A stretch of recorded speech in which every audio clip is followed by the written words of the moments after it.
तो दोस्तों, जैसा कि हम अपने पिछले वीडियो में आपको बतलाए थे कि रूपांतर के आधार पर शब्द जो होते हैं कितने प्रकार के जी, दो प्रकार के होते हैं। कितने प्रकार के? दो प्रकार के। तो वो दो प्रकार कौन कौन थे? तो दो प्रकार है हमारा। पहला जो था वो हमारा विकारी शब्द और दूसरा अविकारी शब्द था। तो आज की इस वीडियो में हम जानेंगे कि विकारी शब्द किसे कहते हैं, विकारी शब्द किसे कहते हैं। यानी कि मुख्य रूप से बोले तो विकारी शब्द की परिभाषा, ठीक। और अविकारी शब्द किसे कहते हैं, किसे कहते हैं। यानी कि विकारी शब्द किसे कहते हैं, अविकारी शब्द किसे कहते हैं। तो यानी दोनों के बारे में जानेंगे और विकारी शब्द कितने प्रकार के होते हैं, प्रकार भी जानेंगे, प्रकार पे भी चर्चा करेंगे। तो यानी विकारी शब्द किसे कहते हैं, विकारी शब्द कितने प्रकार के होते हैं, अविकारी शब्द किसे कहते हैं, अविकारी शब्द कितने प्रकार के होते हैं, इन सभी के बारे में जानेंगे। चलिए बिना देर के वीडियो को स्टार्ट करते हैं।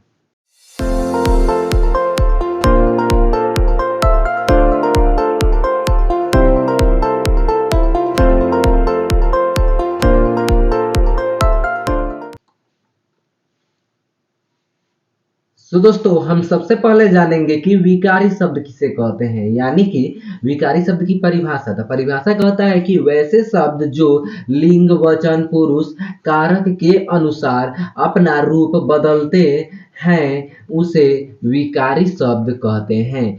यानी कि वैसे शब्द, कैसे शब्द जी? वैसे शब्द जो लिंग, वचन, पुरुष, कारक के अनुसार अपना रूप बदलते हैं उसे विकारी शब्द कहते हैं। क्या कहते हैं जी?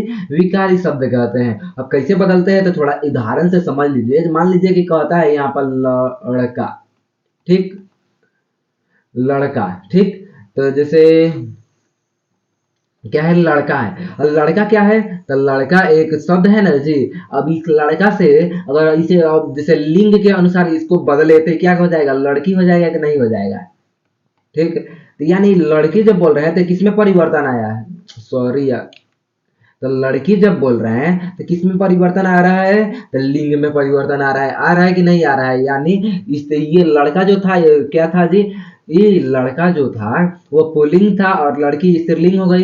यानी कि लिंग में परिवर्तन आया। अब वचन में परिवर्तन कैसे आता है? तो लड़का से हम लड़के कर सकते हैं, लड़के। ए जब होता है तो वह किसमें परिवर्तन आ जाता है? तो हमारा एक वचन से ये क्या हो जाता है? बहुवचन में चला जाता है। यानी इसमें भी परिवर्तन आ गया कि नहीं आ गया? ठीक। ये वचन में परिवर्तन आ गया, ठीक। हम बोल ले कि लड़का खाता है, क्या लिख दे? खाता है, लड़का खाता है, ठीक। तो यहाँ पर जो लड़का शब्द है, लड़का शब्द क्या है? तो यहाँ पर देखिएगा लड़का जो शब्द है और वो क्या है जी? यहाँ पर एक शब्द हो गया, ठीक। और ये जब लिखते हैं लड़के, लड़की खाती है, खाती है, ठीक। तो ये भी एक शब्द हो गया। यानी जब लड़का खाता है और लड़की खाती है तो दोनों में, अगर ये शब्द तो एक ही है लेकिन दोनों में किसके परिवर्तन हो जा रहा है जी? तो लिंग का परिवर्तन हो जा रहा है। यानी ये क्या हो गया? ये पुल्लिंग हो गया और ये स्त्रीलिंग हो गया, ठीक। इसी प्रकार बोले लड़का खाता है और लड़के खाते हैं तो इसमें क्या होता जा रहा है जी? तो इसमें हमारा वचन में परिवर्तन हो जा रहा है। यानी वचन के अनुसार अपना रूप क्या कर रहा है? बदल दे रहा है। अब लड़का का स्त्रीलिंग क्या होता है? लड़का का स्त्रीलिंग क्या हो जाता है? लड़की हो जाता है। लड़की होता है कि नहीं होता है? हो गया। तो यानी ये जो शब्द है किसके अनुसार जी? लिंग के अनुसार अपना रूप क्या कर रहा है? बदल रहा है। अपना रूप क्या कर रहा है? बदल रहा है। लिंग के अनुसार अपना रूप बदल रहा है। तो यानी ये क्या हो गया? विकारी शब्द हो गया। समझ में आया? ठीक। अगर बात करें विकारी शब्द के प्रकार की तो विकारी शब्द मुख्य रूप से चार प्रकार के, मुख्य रूप से क्या है? चार ही प्रकार के होते हैं। तो संज्ञा पहले नंबर पर, दूसरे नंबर पर हो जाएगा सर्वनाम, तीसरे नंबर पर विशेषण और चौथे नंबर पर क्रिया, ठीक।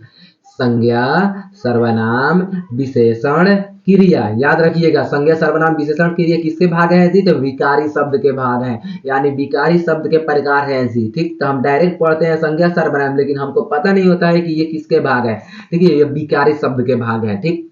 यहाँ पर संज्ञा, सर्वनाम, विशेषण जान लिए। अब चलिए जानते हैं कि अविकारी शब्द किसे कहते हैं। तो अविकारी शब्द का परिभाषा कहता है कि वैसे शब्द जो लिंग, वचन, पुरुष और कारक के अनुसार अपना रूप नहीं बदलते हैं उसे अविकारी शब्द कहते हैं। यानी कि वैसे शब्द जो लिंग, वचन, पुरुष, कारक के अनुसार अपना रूप नहीं बदलते हैं, उन्हें क्या कहते हैं जी? उन्हें क्या कहते हैं जी? उन्हें अविकारी शब्द कहते हैं। उन्हें क्या कहते हैं जी? अविकारी शब्द कहते हैं। ठीक, तो कैसे नहीं बदलते हैं?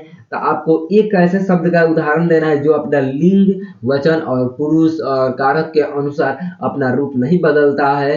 तो अविकारी शब्द का एक उदाहरण देना है जी। ठीक, तो चलिए देखते हैं आप कितना समझ रहे हैं। आपको ऊपर बतला दिए हैं कि विकारी शब्द जो बदलते हैं वो बतला दिए हैं, और जो नहीं बदलता है उसका उदाहरण आपको वो एक कमेंट में देना है। ठीक, कमेंट में देख, चलिए देखते हैं कि कितने लोग कमेंट में दे पाते हैं उसके एक उदाहरण। ठीक, अगर बात करें इसके प्रकार की, तो इसका प्रकार जो होता है ये 4 प्रकार के होते हैं। कितने प्रकार के जी? 4 प्रकार के। ठीक, पहले नंबर पर क्रिया विशेषण। तो आपको सिंपल में उदाहरण क्या करना है? उदाहरण में एक क्रिया विशेषण का एक शब्द उठा कर दे देना है। ठीक, जैसे हो गया संबोधन, हो गया जैसे समुच्चय बोधक।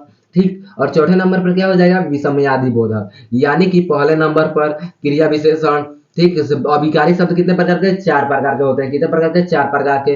कौन कौन जी? तो चारों जो प्रकार है उसमें पहला प्रकार है क्रिया विशेषण का, दूसरा प्रकार है संबंध बोधक का, तीसरा प्रकार है समुच्चय बोधक का, और चौथा प्रकार है विषमयादि बोधक का। यानी अभिकारी शब्द 4 प्रकार के तो हो गए ना, क्रिया विशेषण, संबंध बोधक, समुच्चय बोधक और विषमयादि बोधक।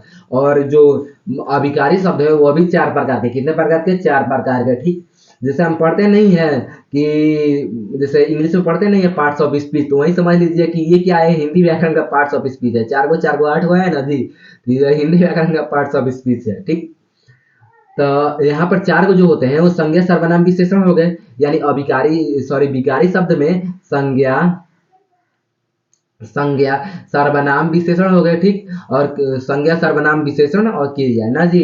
संज्ञा, सर्वनाम, विशेषण और क्रिया हो गया। ठीक, तो और वो अभिकारी शब्द में क्रिया विशेषण, संबंध बोधक, समुच्चय बोधक और विषमयादि बोधक। ठीक, तो चलिए मिलते हैं अपने अगले वीडियो में। तब तक के लिए जय हिंद, वंदे मातरम।